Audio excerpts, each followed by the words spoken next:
አብዳለች እኮ ዝም በይ ምንም አልሆነች አፍት ያዝዳልሽ መሰልሽ ለምን እንደዛ አደርጋለሁ አሁን ብለሽ ልጇ መስልሽ ለምታይ ነው ቆይ ከኔ በላይ ያዋለ ሞድ ያስመሰልሽ ነው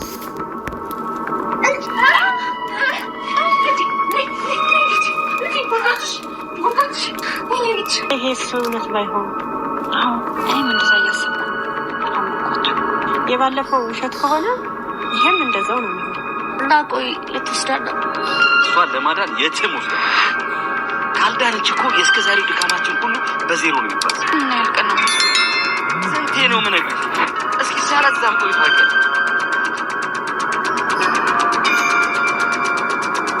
ሰላም የብሌን እናት እንደሆነች ነግሯታል ምን የገኒ ጎረቤት ለበኃይሉ ሁሉንም ሚስጥር ነገረችው። በኃይሉ እየሰማውን ማመን አቃተው። በጣም ይገርማል። የገኒ ጎረቤት ከነገኒ ጋር ሆና የሰማችውን ሰላም እናት የብሌን እናት ናት ብለው አንድ ስልክ ደውለው ጎረቤቴ እንደዚህ ነገሩኝ ስትል አሁንም ልቧ እንዳይሰበር ውሸት ሊሆን ይችላል ብላ አስመሳዩና ነገረኛዋ ጎረቤት ከዚህ ኪዳለ በኃይሉ ሁሉንም ነገር ነግረዋለች። እንዴት ይሄ ሊሆን ይችላል ቢል አውቀዋል። ሰላም የቃልዬ እናት መሆን ነው የብሌን እናት መሆኗን ብላ ሲነግሩት በጣም ደነገጠ። ዝላይ ነበረ እየነገረች የነበረው በደመ ነብሷ ያበደችው ሰላምዬ ልጇ ብሌን መሆኗን አውቃለች። አንገት ለአንገት እንደተናነቁ ከኋላ መታ ቃልዬን ጭንቅላቷን ፈክሳታለች። ሰላም ጤና ይስጥልን ውድና የተከበራችሁ የቻናሌ ቤተሰቦች እንኳን ወደ ቻናል በሰላም መጣችሁ። እንግዲህ አደራ የተሰኘው ክፍል 23 ተለቀቀ። ወደ ክፍል 22 ስንመለስ አንድ ስልክ ተደውሎ ለብሌን ልትነግራት የብሌን አሳዳጊ ገኒ ልጄ አሁን ደግሞ ልብሽ እንዳይሰበር ግን እርግጠኛ አይደለሁም ስልክ ተደውሎ ነበር ስትላት ነበር። እናም በዚህ የተነሳ ገና ልትነግራት ምንድነው እናዬ ንገሪኝ እናትሽ አንቺ እናት ሰላም ስትል ከመሃል ቃልዬ ትደውልና ምንድን ሆነሽ ነው አንቺ እስካሁን ድረስ አብዳለች ሰላም ስለዚህ በጣም ተንተን ብላለች። የቤት ማንንም አላስቀመጠኝ ነይ ቶሎ ቤቱን ትተሽ እስካሁን ድረስ እያለች በቁጣ ስትጮህባን ነበር።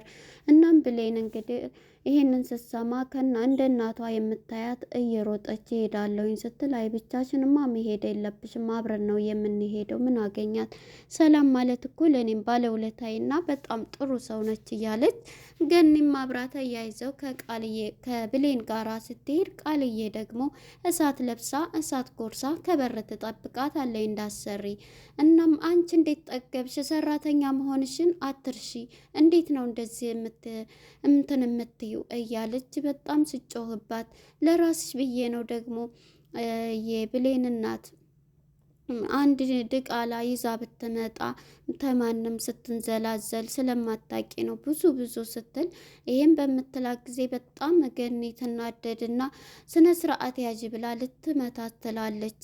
የኔ ልጅን ባህሪ እኔ ነኝ የማውቀው አንቺ አይደለሽም ብሌን እንደዚህ አይነት ሴት አይደለችም በማለት ገኒም አንገቷን ልትይዛ ስትል ታያት እናቴ ብላ ተታት ትገባለች። እኔ እኮ ለሷ ብዬ አስቤ ነው አሰሪን ሰራተኛ ናት ስለዚህ ስራዋ ላይ ነው ፎከስ ማድረግ ያለባት በማለት ቃልዬ እሷ ልጅ አስመስላ ይሄን ስትላን ነበር። እንግዲህ ቃልዬ በጣም ብልህና ጎበዝ ብሌን ብልህና ጎበዝ ናት። እናም ገና ስታያት እትዬ ብላ እቅፍ አርጋ ስታለቅስ ነበር። ይህን ስታይ ደግሞ ብሌን በጣም ትናደዳለች። ቃል በጣም ትናደዳለች። እንደዛ እንትን ስትል የቅጠል እንጀራ ይዛ ንቶሎ ብሉ ይሄንን ለምን እኔ ይሰራውታል ይሄን እንግዲህ እነሱ ይብሉ እኔ ላምጣ ብላ ብሌንም ሂዳ የውናነት እንጀራ አምጥታ እንደዚህ ጉረሽ እያለ አቅፋ እያለቀሰ የነበረ ብሌንም ማለት ነው። ቃልዬ ግን የዚህ ጊዜ ስታይ በጣም አይንሽን እንዳላይሽ ልጅ አይደለሽም ብላ ታስወጥታታለች ማለት ነው። እናም ብሌን እያለቀሰች ሰላምዬን አቅፋታለች በጣም ማለት ነው። እናም ደውላለት ነበረ ላቶ በኃይሉ ማለት ነው። የዚህ ጊዜ ስትወጣ ብሌን ልታመጣ በር ላይ እንደወጣች አንቺ ለምንድን ነው ልጇ ለማስመሰል እንዴት እያደረግሽ ያለሽው? ምን ለማድረግ እየፈጠርሽ ነው? እሷን ታማ እንዴት እንደዚህ ትያለሽ? እሷ አታሳዝንሽም? ብትላትም አንገቷን እንቅ ልጄ አንቺ ነሽ አይደል ስትላት አሁን ነኝ ልጄ እማዬ ትላታለች። እና ይህን በምትል ሰዓት እንግዲህ እየተገዛቸው በብር ቃል በጣም ለማናገር እንኳን እንድባለ ጊዜ ትናደዳለች ማለት ነው።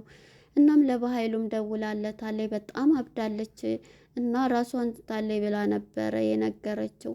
የዚህ ጊዜ እንግዲህ ብሌን ወደ በር በወጣች ጊዜ አንገቷን ታንቃታለች። አንገቷን ስታንቃት አንቺ ስነ ስርዓት የማይኖርሽ ምን ለማድረግ እየሞከርሽ ነው? ይህን ግልጽ ምንድን ለማድረግ ነው ብላ ብሌን በእርግጥ እናቷ መሆኗን አታውቅም።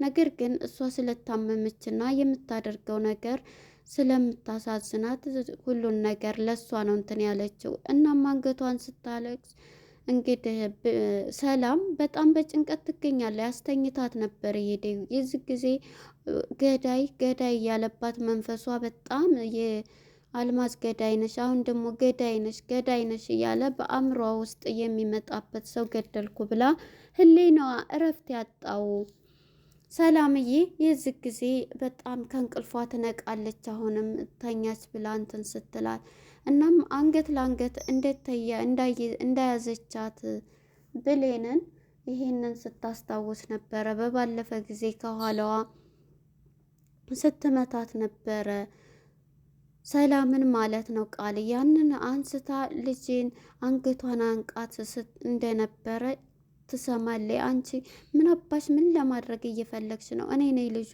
እንድነኝ እያለኝ በምትል ጊዜ ይሄንን ጩኸት ስትሰማ አብዳለችም። ነገር ግን አንስታ ጭንቅላቷን ስትላት ደም በደም ትሆናለች። ቃል ማለት ነው። ግንባሯን ስትላት ደስ ብሎናል እንዴ በዚህን ያክል ለገንዘብ አስመስላ እኮ በጣም እናትና ልጅን አስገድታ ብዙ ነገር ከበኃይሉ ጋር እያደረገች አለዩ።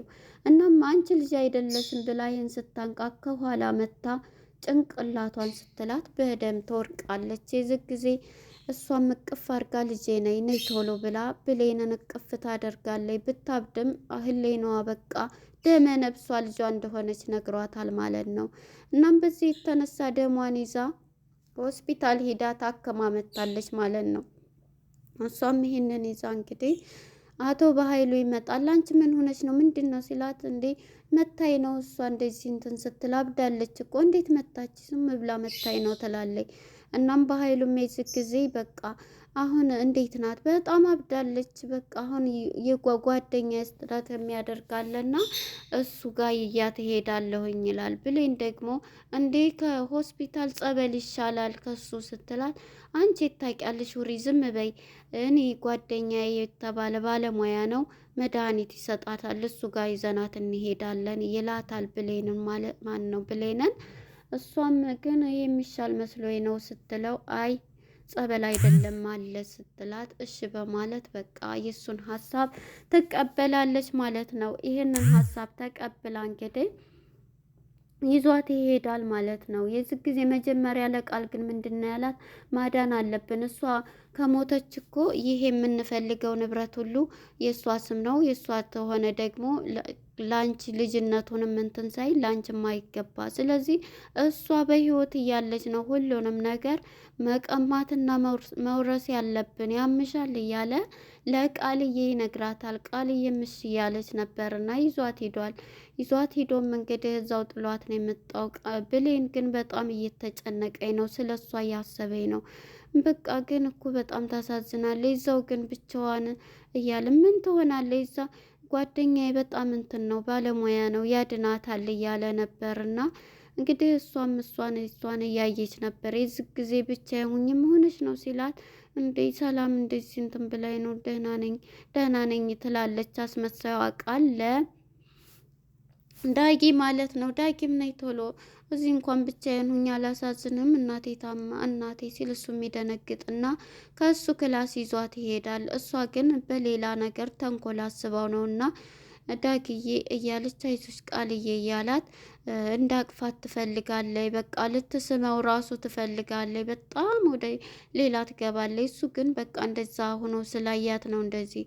ከዛ ቅፍ ያረጋትና ቃልም እንግዲህ ወደ እሱ ክላስ ብሌን ወደ ዳጊ ክላስ እየመጣች ነበርና የዚህ ጊዜ በሩን ልከፍት እዛ ላይ ነበረ። በሩን ልከፍት እያለኝ ቃልና ዳጊ እንደዚህ አንገት ለአንገት ተቃቅፈው እያለ ነበረ ፊልሙ ሊያልቅ የቻለው። እሷም ከፍታ ትገባባቸዋለች ቀጣይ ላይ ወይንስ ምን ይፈጠራል? እሷም ምክንያቱም ማስመሳይ ስለሆነኝ እቅፍ አድርጋ እሷን ካየች ሳምት አደርገዋለች ብዬ አስባለሁ። ምክንያቱም አሁን ላይ እሱ ያው እሷ እንደዚህ ስለሆነኝ ነው። ነገር ግን ብሌን የምትረዳ ያው እሷ እንደዚህ ቢያያት ከእሷ ነው ማለት ነው የሚረዳው እና ይሄንን ነው ማለት ነው። እናም እንግዲህ ይሄንን ይመስላል ማለት ነው። ቀጣይ ክፍል ምን ይፈጠራል? አቶ በኃይሉ በእርግጥ ከዚህ ድራማ ብዙ ነገር መማር ትችላላቸው። አንደኛ አስመሳያ ጎረቤት በጣም ከምንም በላይ አስመሳይ ሰዎች በጣም በህይወታቸው ውስጥ ካሉ በጣም ይጎዳሉ። እንግዲህ ጎረቤቴ ነች ብላ ሚስጥርም ሆነ ዝም ብለው እንደዚህ ያወሩ ብላ ነው። ይቺ ጎረቤቴ የተባለችው ግን ከበኃይሉ ጋር ሪሌሽን አላት ታውቃለች። ብሌን ራሱ የሰላም ልጅ እንደሆነ ታውቃለች፣ ግን እንደማያውቅ ነው ጎረቤቴቱም እያደረገች ያለችው። አይገርምም? እንግዲህ ጎረቤቴቱ ሄዳ ለበኃይሉ ሁሉንም ነግረዋለች። እያወቀች ግን ሁሉን ነገር እነ ብሌን ጋር እነ ገኒ ጋር ስትመጣ ጥሩ ሰው ሆና ያኔ አይተናል። ጥሩ ጎረቤት እንዳንቺ አይነት ጎረቤት ስላለኝ እያለች ገኒም በጥሩ ልቧ ስትላን ነበር። ነገር ግን ጎረቤቷ ሁሉን ነገር ሚስጥር የምታቁና ነገር ግን ከበኃይሉ ጋር በገንዘብ እሷም የምትሰራ ናት። ምክንያቱም የእነሱን ነገር ስለምታውቅ አሁን እኮ ሁሉንም ነገር ብሌን የነሱ የሰላም ልጅ መሆኗን ሰው ደውለው ነግሯታል። ስለዚህ አውቀዋል እያለኝ ለበኃይሉ ስትነግረው ነበር። በጣም ይገርማል። እና በኃይሉም ይሄንን ሲሰማ በጣም ነበረ የደነገጠው ማለት ነው። ቀጣይ ግን ምን ይፈጠራል የሚለውን በቀጣይ ክፍል እናያለን። ብሌን ከፍታ ትገባባቸዋለች። ቃልስ ምን ታደርግ ይሆን? ያኔ ብሌንና ዳጊ ይጣሉ ይሆን ወይንስ ሁሉንም ነገር እንደጠበቅሽው አይደለም ብሎ ሊያስረዳት ይችላል ማለት ነው። እናም የነበረን ቆይታ ይህን ይመስላል። እንግዲህ ለገንዘብ ሲባል እህቱን ብዙ ነገር እያደረገ የሚገኘው በኃይሉ በጣም ገራሚ ነው። ከሰው ልጅ ህይወት ገንዘብን አንዳንዴ አስመሳዮችንም ደግሞ በዚህ ላይ ስታዩ አስመሳይ ጓደኛ ካላችሁ ከእናንተም ጋር ሲሆን ፐርፌክት ተዛም ሲሆን እንደዛ የሆነ በህይወታችሁ ውስጥ በጣም ድራማና ህይወታችሁን የሚያበላሹ ሰዎች እነኚህ ናቸው ማለት ነው። አስመሳይ ሰው በጣም ከምንም በላይ ሌባ ሰው ይሻላል። ሌባ ቤታችሁን ቆልፋችሁ ራሳችሁን ጠብቃችሁ እንትን ትላላችሁ። ነገር ግን እያስመሰሉ ጓደኛ መስለው አብረዋችሁ እንግዲህ እንዴት እንደሚሆኑ ታውቃላችሁ። መጨረሻ ላይ እንደዚህ ሲያደርጉ በጣም ነው የሚጎዱት ማለት ነው። እናም እንግዲህ ይህንን ይመስል ነበረ አደራ ድራማ። ቀጣይ ክፍል ምን ይፈጠራል የሚለውን አብረን የምናይ ይሆናል። በኃይሉን በዚህ ውስጥ ስናይ በክፋትና ለገንዘብ የቆመ ነው ቃልና በኃይሉ። ሌሎችም እንደዛው። ለነበረን ቆይታ አመሰግናለሁ። ባይ ባይ።